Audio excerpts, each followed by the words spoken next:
These OBD2 scanners work really good. They're Bluetooth and you can connect it to your phone. This one we got for about $5 online, and this one we probably got for about $20. We've had this one for a long time, and then we just got this one pretty recently. It was like $5 and it was slow shipping, but eventually it got here, and I'm going to test it out and see if I can get it to connect to I'll the plug phone. it into the OBD2 port, which is right under the driver's wheel. And now I'm going to connect it to the phone.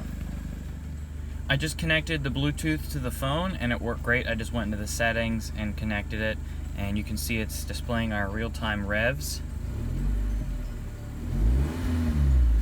That is connected and working properly. So now we know that this $5 one works. I'm gonna pull this one out and put like the $20 one in. It's always hard to find where the plug is. Once we get it in there, now I'm gonna go ahead and connect it to the phone.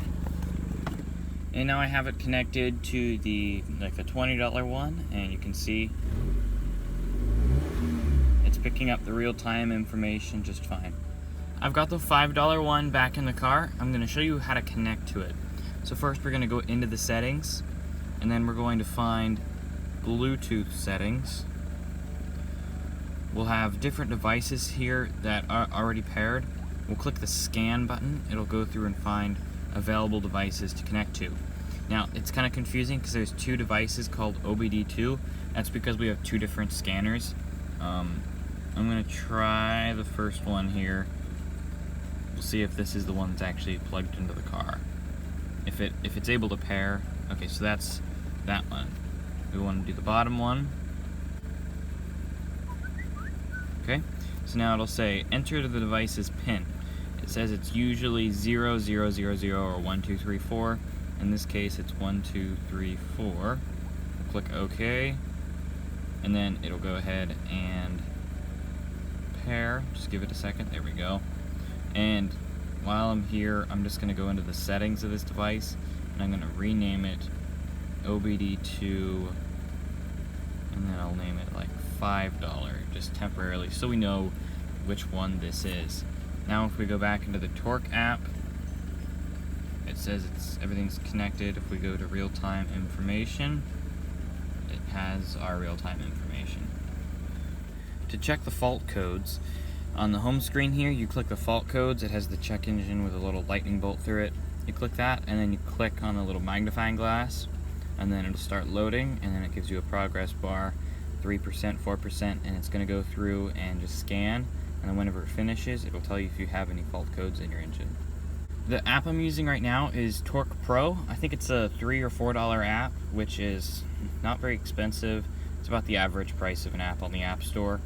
But if you can get a free version of Torque, which will scan fault codes. It'll do a lot of things, and it's free, which is, I love that app. But for just like $3 more, you can do so much more on this app, and I think it's definitely worth it. It's a stable app, and it just seems to always work. It just finished, and it says Fault Log Manager up here at the top, 0 faults. So that means we have no fault codes, no check engine lights. So it seems like these two are both exactly the same.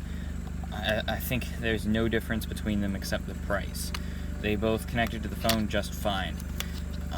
If you want, you can just get like this $5 OBD2 Bluetooth adapter and connect it to the free version of Torque, or for another $3 you can get the paid version of Torque, which I think is definitely worth it. You can actually set up your own profile on this phone that'll have your car program into it, and it'll tell you a lot more differently.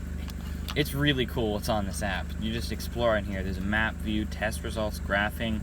It tells you so many things. There's just a huge resource on this phone, and I would highly recommend the paid version of Torque.